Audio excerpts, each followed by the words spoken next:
crying little.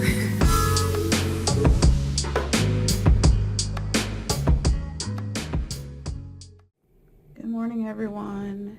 It's day one of Houston Horror Film Festival. I had to do this the second day because I said it was the wrong place.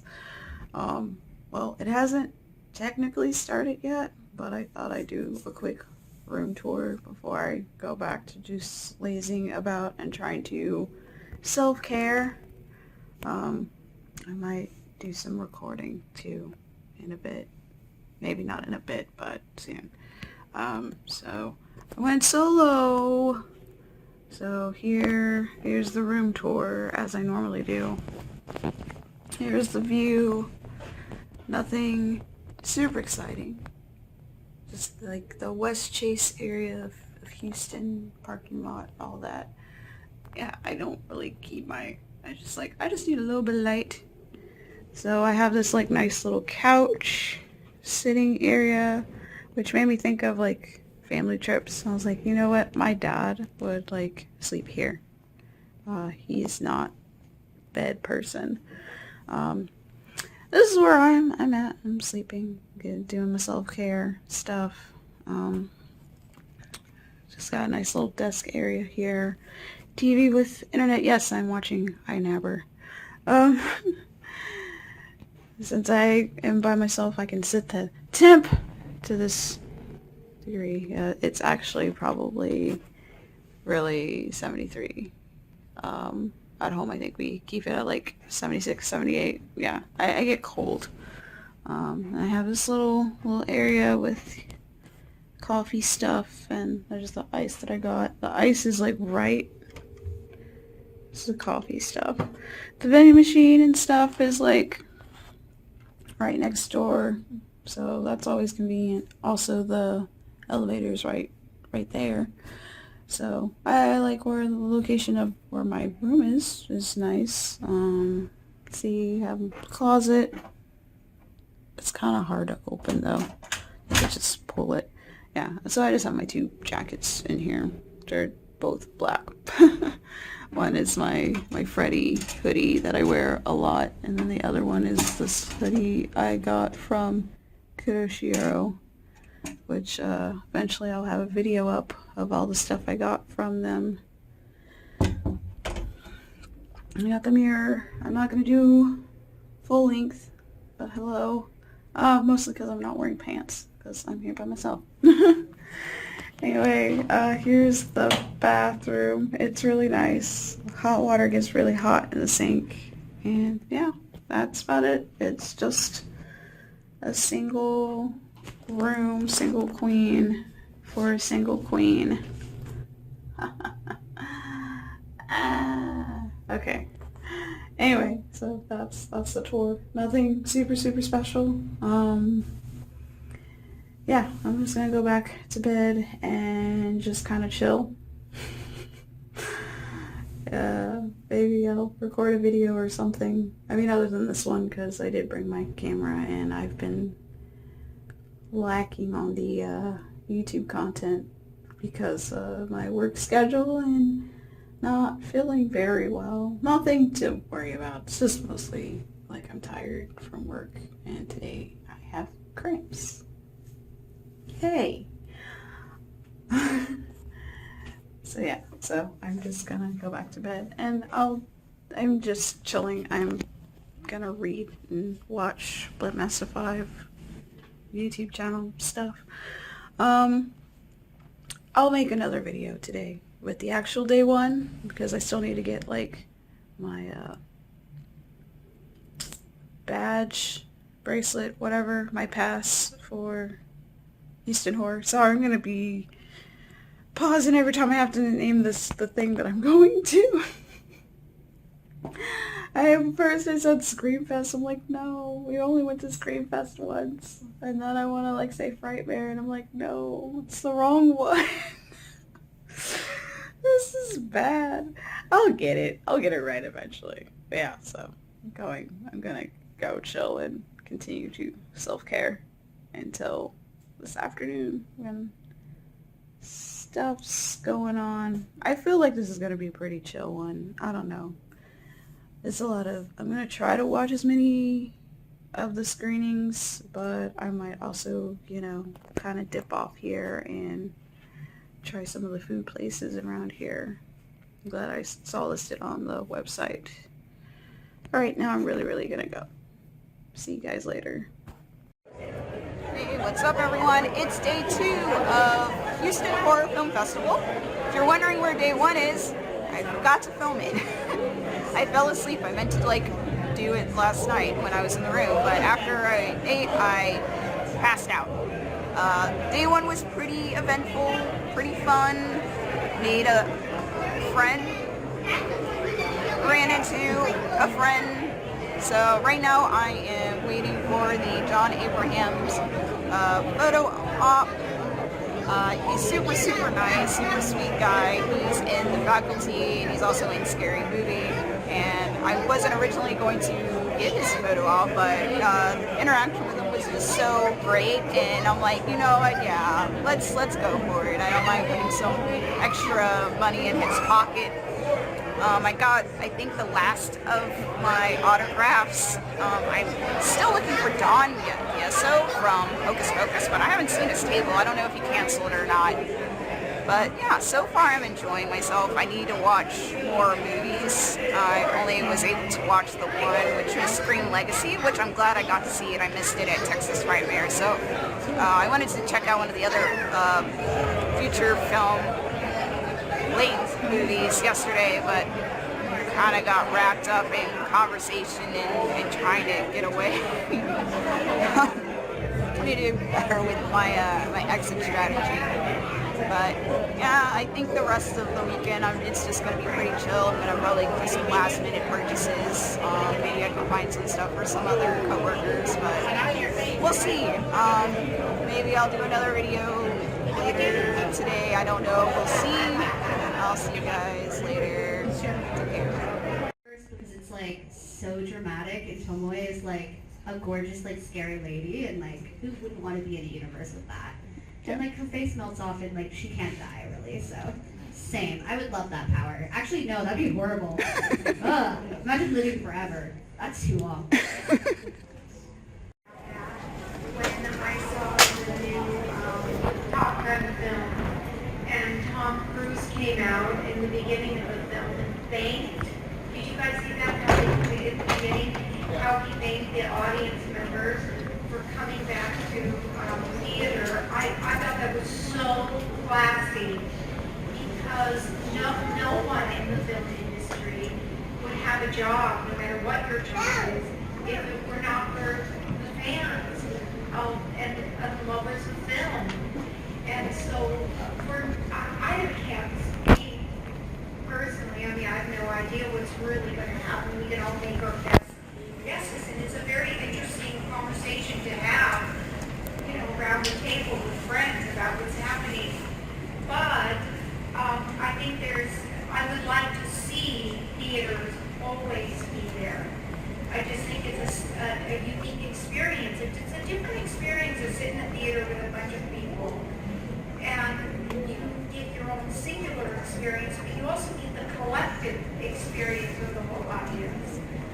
At the same time, all this streaming on television, all these different mediums and on the internet has made available so much talent that maybe otherwise never would have been seen, with there being so many gatekeepers to who gets in the film industry.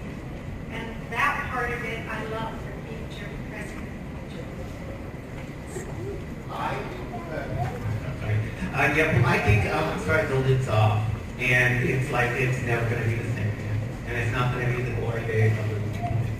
I think movie theater could become specialty projects like Broadway, where you kind of have $100 to sit and share with people. But with the Meta and with the AI, I mean, we are on the precipice of something really terrifying on a certain level. Like, you're going to be able to go into the movie itself. Why would you go to the movie theater when you can actually enter the world of the movie and be in this movie with us? That's what's happening. And it's like, what's scary for me is I think that people will never want to leave the room. And you know, porn always leads the way for film. So what you see happening in porn is going to happen to you. So you have an interactive sex experience in porn movies, right? And you can like be there. Well, if you can be in the House on Elm Street, why would you go anyplace else? And if you can become a character in the film, then that's what happens. And it's going to happen very shortly. In the next 10 years, you're going to recognize the movie industry. It's the same thing. Like I live in Mexico City. I auditioned. I live in Ritz Carlton in Mexico City. So I'm a friend. But I audition all the time. All I have to do is go in the corner and just put the camera and turn it on. And that's what I do. And I fly to every place in the world to do these kind of things. And my God, we could have never done that. You had to live in Los Angeles and have a mean agent and beg people for a job. Now you can just create your own world. I mean, that's what I did with Scream Queen. They didn't satisfy me, so I made it myself. But I thought it was going to be like 6 weeks and $10,000, and then they would give me free clothes and make out of the work. It never worked that way. It was like 5 years and $500,000. But, because there's a lot in filmmaking that you just don't understand. There's a lot. The saddest thing is there's a lot of lawyers. And the lawyers just eat at it. We had to have every person's name that even walked through the camera in a book. We far clearances with this. Thousands of stuff for Coca-Cola, for anything that's in that movie. You have to have it signed off. You know, and it's like, or nobody will approve. And so it's a brave new world. I was thinking for this lady out here, it's so easy to get the show. Pick up a camera, your iPhone, and make yourself a film and put it on YouTube. And you're in show business. And it's like, and then you go find 2 or 3 people that are doing the same thing, and you all make your movie together. And like, look up some movies like Tangerine. Tangerine was made on a GoPro, and it won the Cannes Film Festival. It was made with a phone. Now, of course, they spent $200,000 editing and a soundtrack, but a bunch of transgender people got together and decided they were going to make a movie about transgendered streetwalkers, all in the color Tangerine, right? Who would have bought that? And now it's done. They're in show business for real.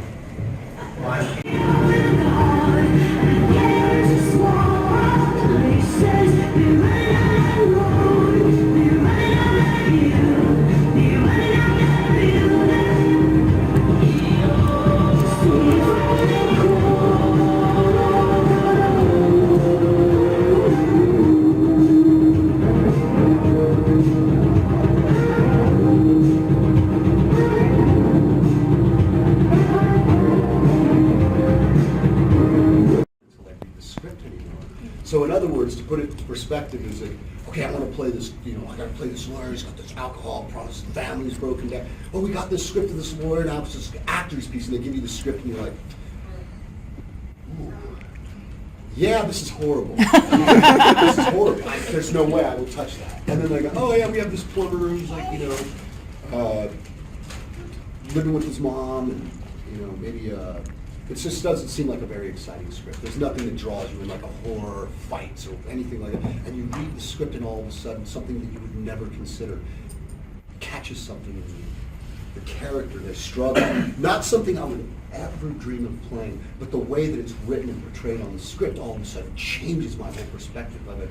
And to be able to turn my perspective, which means in turn your perspective possibly, as an audience watching the film, is what I'm most attracted to.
forgot to do this before I left.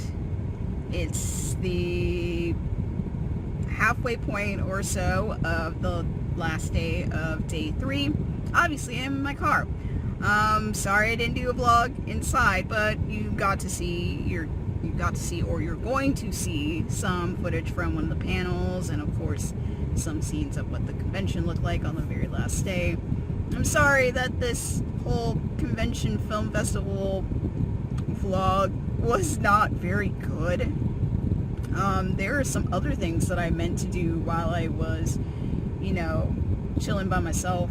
I meant to do some like film projects or whatever, but that's not what this is for. Normally I like talk, like just what I did and stuff. So I just a few minutes ago, maybe like 20 minutes ago, 15 minutes ago or so, got out of a panel with James Duvall. Amazing guy, new celebrity crush now. Someone I'm definitely going to be checking out more of his movies for sure. I found a rare one, Sushi Girl, yesterday, which I'm super happy about. I'm upset that I didn't like immediately jump on getting SLC Punk, a movie I've heard a bajillion times every time I've been in the same building, same location, same vicinity as the wonderful, talented Matthew Lillard. So I'm just going to check it out online. I did not know there was a sequel. I'm going to check that out too. But yeah, I'm definitely going to be looking at more James Duvall movies for sure. So there you go. You've gained a new, not hardcore fan, but like, was a fan. Now even more so. You know, sometimes like you're a fan of something and then, or someone, you're a fan of someone, and then once you meet them, your liking of them or loving of them just exponentially grows, which happens a lot, which is a good thing. Very rarely I have met someone where I end up like not liking them as much as when I see them in person, whether it's like performance-wise or just talking to them and meeting them, or just like seeing them like answer questions and just, you know, be themselves or whatever. So yeah, also did some last minute shopping. Most of it is mostly guilt-free. It's a lot of you know, supporting, you know, artists, little artists. I usually don't feel bad buying art stuff. One particular artist, which I don't know if I'm gonna put the video on here or not. I definitely do want to like put them on Instagram, give them some extra love.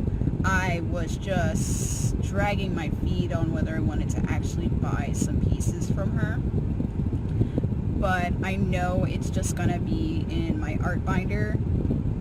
And I mean, one day I would love to put it, like frame it and like show it off and stuff, but I'm like, no, I should just wait. I do have her card, so I'm looking forward to supporting her financially, not just through promo. I believe that her name is Batty Juice. I heard her like explain to somebody else where she got the name. It's because she loves Beetlejuice, which coincidentally I'm wearing my Beetlejuice jewelry today. So, and Batman. So there you go. Good name. But yeah. So mostly I did a lot of that. Didn't really buy any other extra things that I don't need. I mean, technically this artist stuff I don't need, but I do like, you know, getting cutesy stickers and keychains and jewelry and things like that. And I got some things for my coworkers. I didn't get things for all of my coworkers, like in my department. The way I shop is if I see something that makes me think of them. That's what I get them. That's how that works. So yeah, now I'm going to go to Eve Pink too, because it's not that far away for me. It's about a 10-minute, 11-minute drive according to Google. And then I'm going to check out a different location of Violet K-pop, because it's also not that far from here. And then I'm going to pick up some food for the fam and head home and do my stream. And this is a really weird vlog to be adding into my convention vlog, but that's the plan. I really enjoyed my first time being here at Houston Horror Film Festival. I finally got it right. I didn't have to think. Hopefully I can come back next year or years to come for sure. I'll have to see if I can, attend any of their pop-up events, because I did miss out on the pop-up events because I'm usually at work. I work on Saturdays. And maybe I will, check into the press process. Maybe I'll do that. I definitely would, I would love to do that for, Texas Frightmare, but, they always get such hard-hitting, top tier, stars that I want, autographs for and have to, wait hours for. And one thing I can say about this convention is it feels very casual and at ease and, not claustrophobic. I like the space. I like the intimacy and the small community. It's still a rather good sized convention, and I wish that, Frightmare would relocate to a bigger space where, people can move and breathe and you're not just moving in a direction because it's crowded and there's not a lot of space and you're just dying of heat. I remember I was talking to one of the artists I bought stuff from, that this particular location, because I went to it in Onicon 2009, that I remember they had to call the fire department a couple times because people were passing out because of heat, because there was just way too many people in a small space and people were passing out. So, not that that has happened at Texas Frightmare or anything, but it is a very tight space, and I wish they would find other places, because there's plenty of places to go in Dallas. I know, because I've been going to anime conventions for a very long time. 2004, I believe, was my very first one, so yeah, do the math. 18 years. Is it 18 years? 28 years? Something like that. It's been a very long time.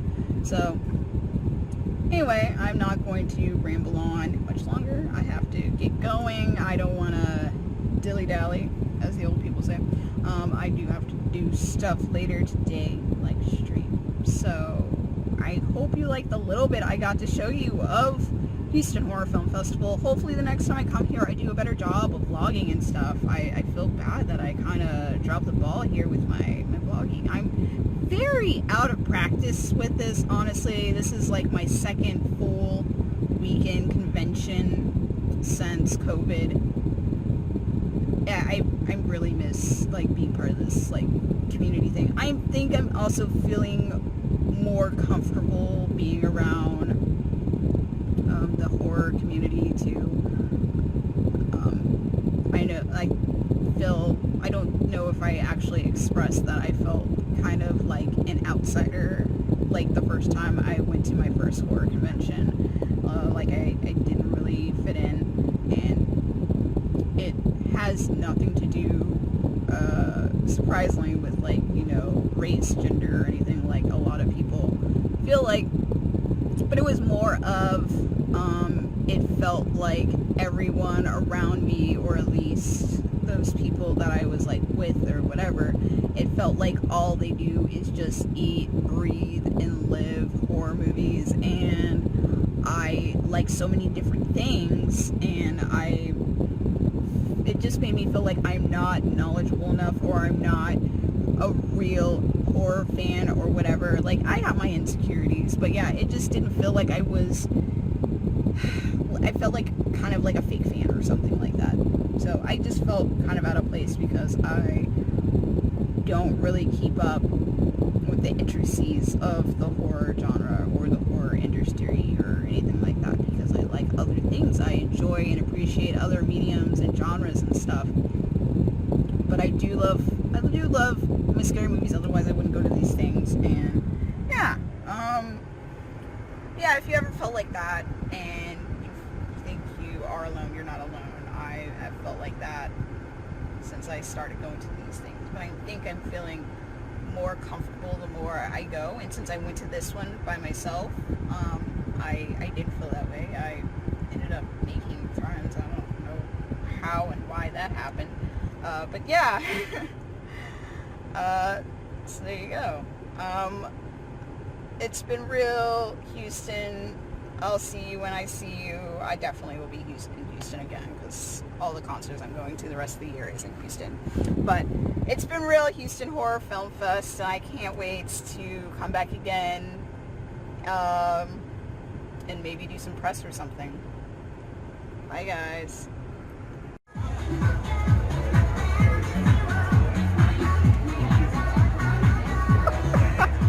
What was the school name? I forgot. It was like Red or something.